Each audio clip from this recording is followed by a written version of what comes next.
Good morning and happy Monday. Well, while we're beginning a brand new week for our podcast, it is also the last day of the month. So, today is June 30th. Normally on Mondays, I try to start the habit of going through some news stories from the week previous. Once again, though, I'm a little underprepared for it. There's been a lot of stories this weekend. Well, last half of last week, really, I didn't spend nearly as much time online. So, of course, I'm really behind on certain stories and events, and I'm probably oblivious to quite a few things right now. I'll probably find out later this morning after the podcast. But anyway, a couple of things happened the last week's news. benswan.com, they have a brief article and a video from C-SPAN of Congress holding hands and singing may make you want to throw up in your mouth. It's I think the song that they were supposed to be singing was "We Will Overcome."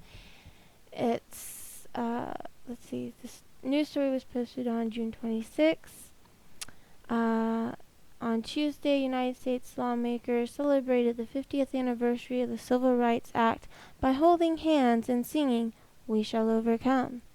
Some of the criticisms, though, in this article is they're pointing out how the NSA and the surveillance state has toppled a lot of civil liberties. But don't worry, we shall overcome. Let's see, also another one is Senator Carl Levin, who along with Senator John McCain authored the Indefinite Detention Clause of the National Defense Authorization Act, the clause which allows any U.S. citizen to be arrested and detained without trial until the end of the endless war on terror, has been repeatedly supported by Senator Harry Reid and Senator Mitch McConnell. Don't worry, we shall overcome. One civil rights icon, House Democrat John Lewis, also holding hands in the video with Senator Carl Levin, said, "Through their actions, their speeches, and their writings, Dr. King and other civil rights leaders created the climate for the passage of the Civil Rights Act of 1964 and the Voting Rights Act of 1965. In reference to the Civil Rights Act, House Speaker John Boehner said, "Congress completed what may be the most fundamental, the most consequential legislation of our long history. Of course, what was never discussed here is the fact that due to the work of grassroots activists and civil rights leaders, many would argue that the Civil Rights Act, whether needed or not, was an act of bravery by Congress. In fact, the nation was moving toward civil rights without Congress. The truth about members of Congress, regardless of the era, is that rarely are the politicians brave or courageous." Ooh, sting! That was a harsh criticism, but probably very accurate. I wouldn't argue with it. There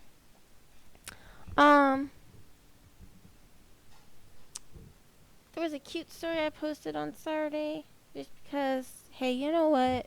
Almost all the news stories kind of depressing. I guess you can look at some of the things and say, hey, it's a sign of the times, it's the end times, and that can be kind of exciting, but it's also pretty dark too.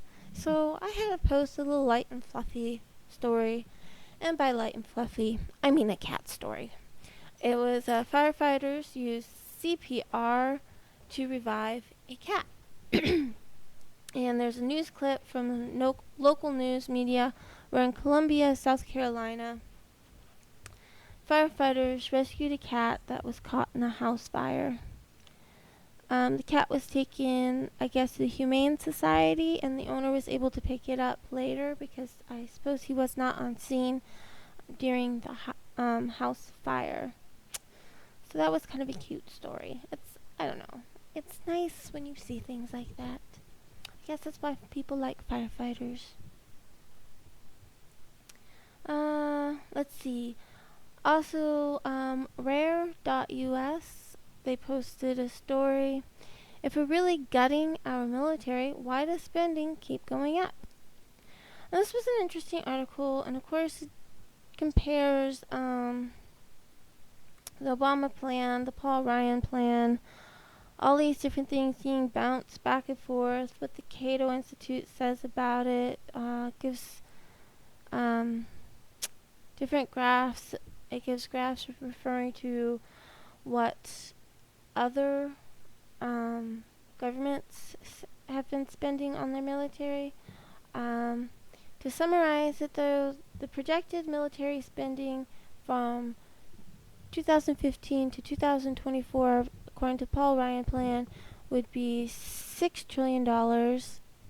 Under the current law from 2015 to 2024, the current law reads that we'll be spending $5.5 trillion. However, before 9/11, from 1992 to 2001, our spending was $4.3 trillion. So even though a lot of conservatives hail Paul Ryan as this great economic-minded person, his plan actually increases military spending by $0.5 trillion. It's a very interesting article. It's a good graph and stuff. We'll link that to the homepage. If you're on our Facebook, it's already on our Facebook page, the link there. The one thing I don't like about it is with the comparing to the pre-9/11 spending, I don't see a reference to inflation of the dollar, and so how that's going to be different. Also, we know inflation's going to be out of control. I mean, 2024, it's going to be quite a bit more than what it is now even, so I don't know. There's some variables in there that I think wasn't quite covered, but otherwise it's a good article. I know, I'm nitpicky. Okay, so by Pan Am Post, there was this story on North Korea. Apparently, North Korea has, because of communist ties, and there's quite a few communist countries in Central America, and the relationships between them, I guess, have been decent. But North Korean embassy in Venezuela signals two peas in a pod. And this article was posted June 25th by Marcela Estrada. On Friday, Venezuela's anti-imperialist foreign policies saw another significant development.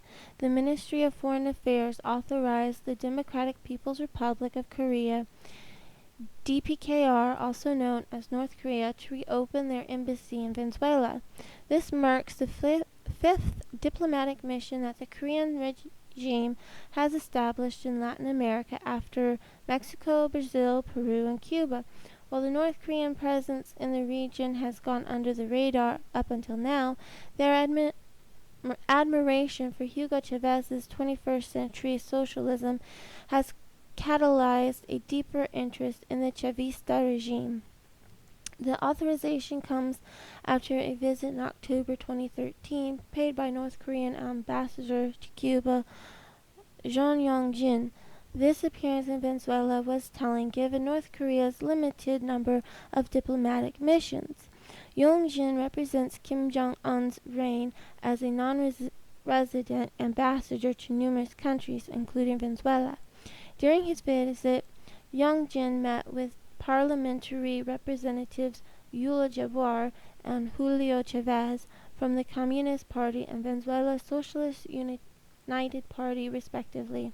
Yong-jin also took the opportunity to express his support for President Nicolas Maduro as he appeared in Caracas at the headquarters of the Permanent Commission of Foreign Policy,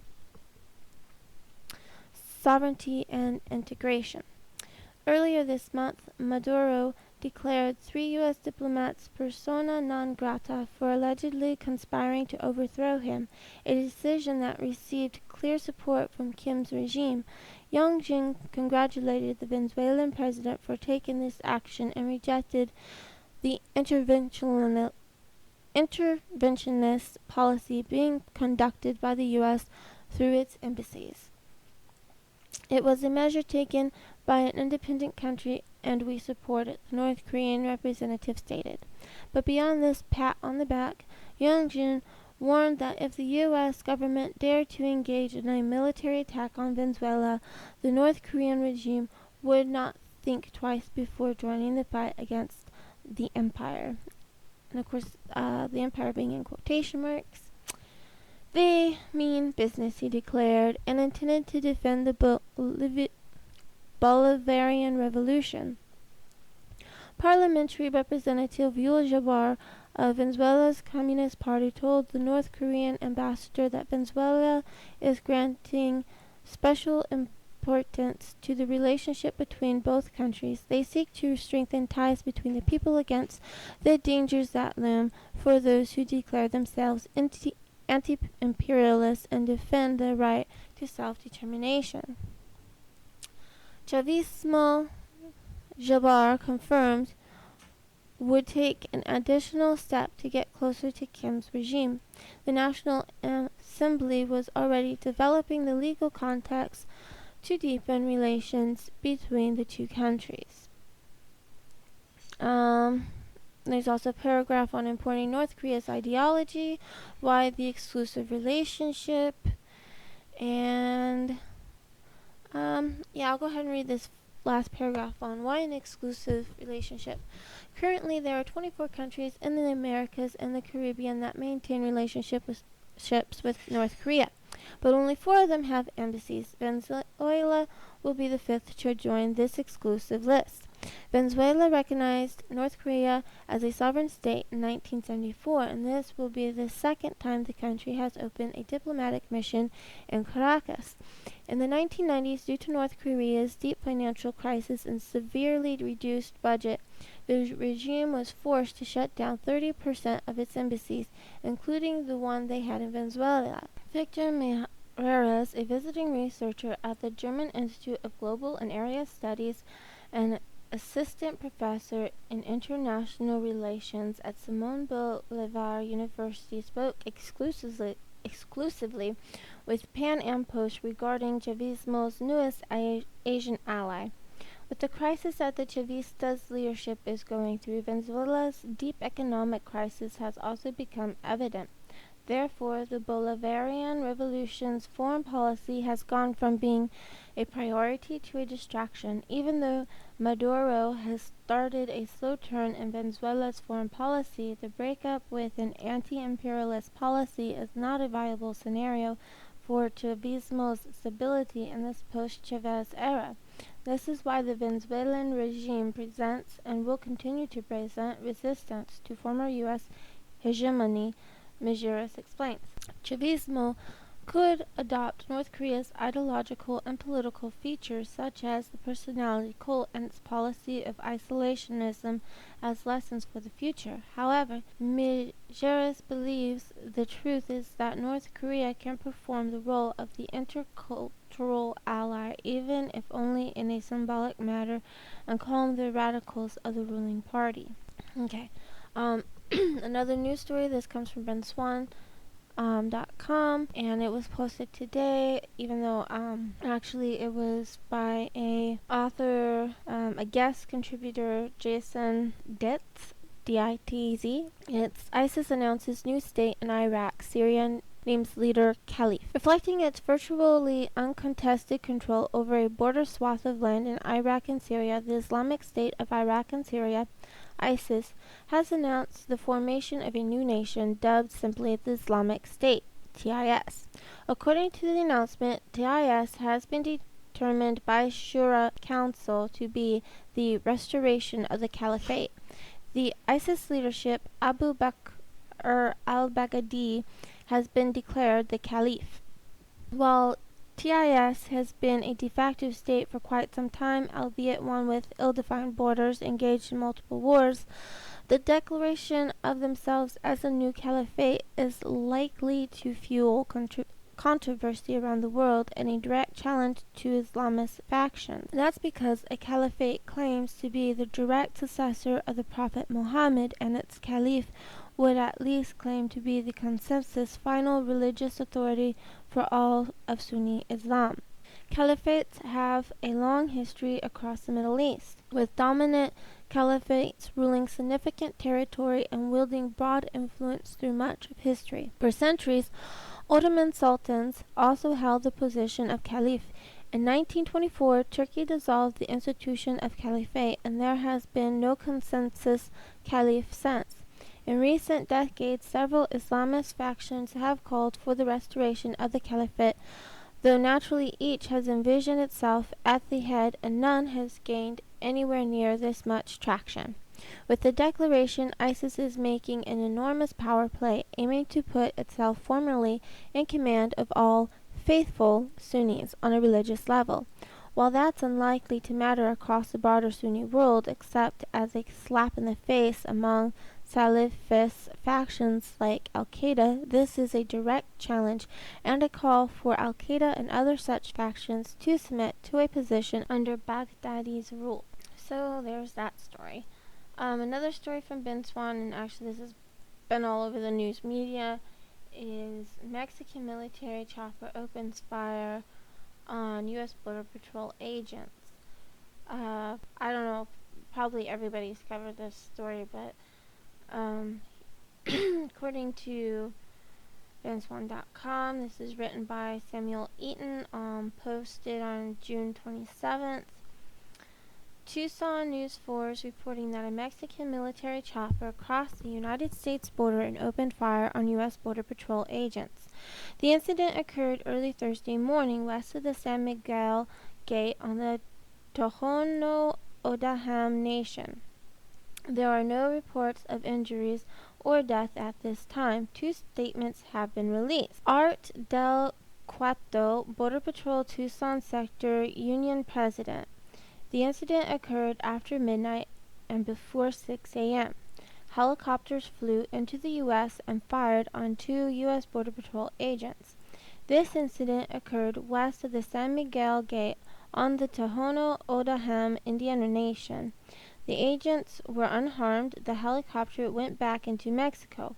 Mexico then contacted U.S. authorities and apologized for the incident. Andy Adame, U.S. Border Patrol spokesperson, said early this morning a Mexican law enforcement helicopter crossed approximately 100 yards north into Arizona, nearly 8 miles southwest of the village of San Miguel on the Tohono O'odham Indian Nation while on a drug interdiction operation near the border. Two shots were fired from the helicopter, but no injuries or damage to U.S. property were reported. The incident is currently under investigation. There's something else I saw. I didn't read it. I just saw somebody posted on Facebook about people along the border retaking the border, and there was a picture of I don't know, it looked like a bunch of rough-looking farmers, but they were building a fence and putting American flags along the fence that they were building along the border. So I'm not so sure what the news source was at exactly. It was just something that popped up on my Facebook news feed, and timing wise I didn't have a chance to read up on that story, though I would have liked to. There's another story here from benswan.com. Menacing messages received by anti-drone company. Domestic Drone Countermeasure LLC, parenthesis says DDC, a tech firm based in Oregon with the purpose of developing countermeasures for domestic drones, has received death threats, in quotation marks, and other menacing messages, emails, and comments from anonymous web users. We are surprised by the responses. Amy Zaleska, A spokesperson of the DDC told Homeland Security, "Isn't that the American way? We see a possible business opportunity. Isn't that what the drone manufacturers are doing?"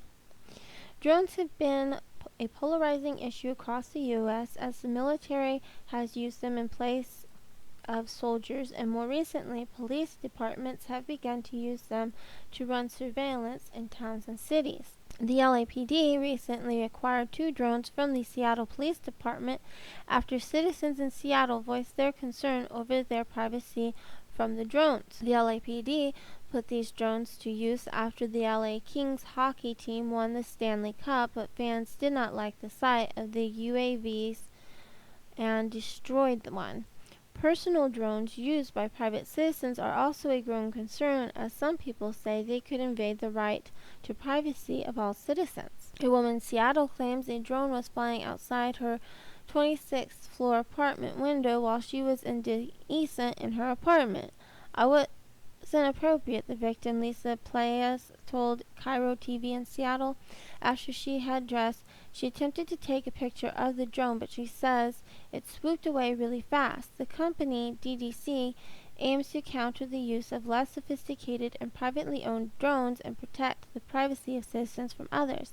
Having a system like this on the market accelerates the drone industry by allowing citizens to opt out of a drone's covert surveillance activities, said DDC. They do claim their systems would not be able to counter military-grade technology, though.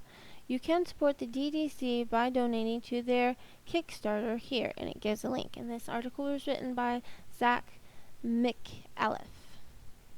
Well, I'm on a roll on these last names. Alright, and there was a few other articles. Let's see. I think that's it for benswan.com for right now. Native News Online published a story. I saw this one this morning. Yeah, and it was published this morning on natives. Brazilian officials warn of imminent death of uncontacted Indians. So in Brazil and Peru, and I'm not so sure in what other Central or South American countries, there are groups of indigenous people who are called the uncontacted or uncontacted Indians. So they still live as they did before European explorers, and but because of both the drug war getting pushed into the brush and illegal logging, though I think has had the most significant impact, these uncontacted Indians from Peru crossing over into the Brazil border, they're in danger of possibly contracting diseases because as they get pushed into contact with people that they've otherwise haven't seen before, they're going to meet with diseases that they haven't experienced before, which could wipe them out. There's, it risks endangering their way of life. So this article was interesting. On one hand, I do understand the respecting people's cultures and not wanting to harm that. But on the other hand, I see a group of people that know nothing of the gospel. I mean, there's laws to protect these uncontacted people in these South American countries, but it's kind of sad. I mean, it is sad that there's not missionaries living among them just to share the gospel with them. I'll go ahead and I'll link this story and the others to our homepage under the news Blitz. So this still falls under the news for the month of June. So expect those, if not today, then tomorrow. We're supposed to have thunderstorms here. So I don't know how much work on the computer I'm going to have time to be able to do before, maybe having to turn off the computer when the thunderstorms roll in. There were some other stories I wanted to look at just real briefly. These were actually reviews posted at Pan Am. Pan Am Post. One of them was Brutal Honesty on the Failure of Latin America. This review was done by Fergus Hodgson. It was published on June 25, and it's a review of a book that was originally written in 1987,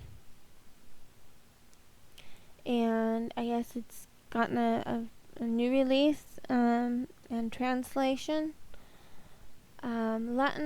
The Latin Americans, Their Love-Hate Relationship with the United States by Carlos Rangel.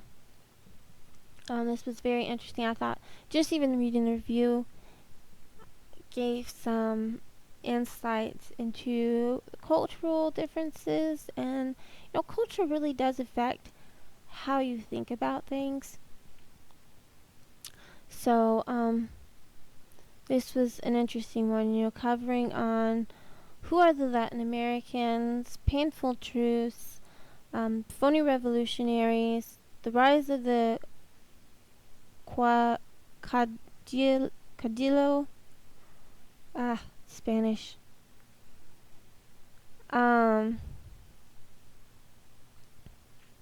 Sorry, that's not supposed to be like just on Spanish or anything. I'm just not very good at pronouncing it.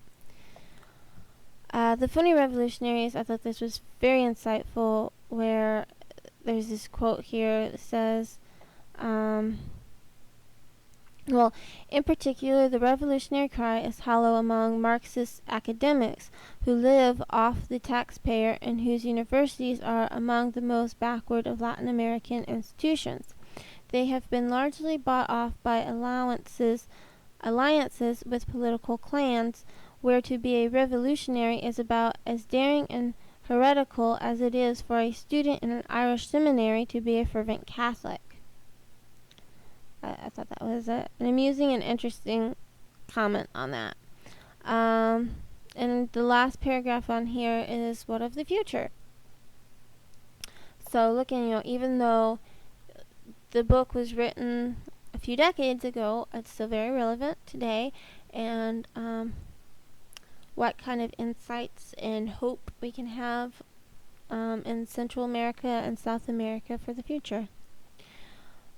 The other review was a review of an Al Jazeera documentary on Venezuela, and it was written by Marcela Estrada, published June 27th. And I thought this was very interesting, and what I liked the most about this review, though, is the author actually uses quotes and footage from Al Jazeera America to show, hey, Al Jazeera, you've pointed out these things before, and yet in this big documentary that you're putting out about Venezuela, you've made counter arguments or completely neglected these things. And it shows a very naive and poorly done documentary. So I highly recommend this review. I think it's very interesting, and as they're going through here and reviewing Al Jazeera's documentary Venezuela Divided, I found it educational in what's going on in Venezuela, the political shift and strife that's taking place there. The American news, it's always very superficial. It doesn't really get into it very well. So I've really been enjoying reading the Pan Am Post articles and getting a better perspective, even though, it has the bias of the author of the particular articles, but hey, at least it's some kind of more detailed information. It's not a very superficial, on the surface, this is what's going on. At least they're they're giving something.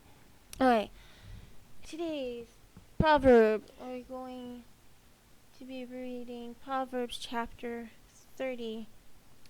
It's the words of, this is the proverb by Agar. The words of Agar, the son of Jacob, even the prophecy, the man spake unto Ithiel, even unto Ithiel and Ukal.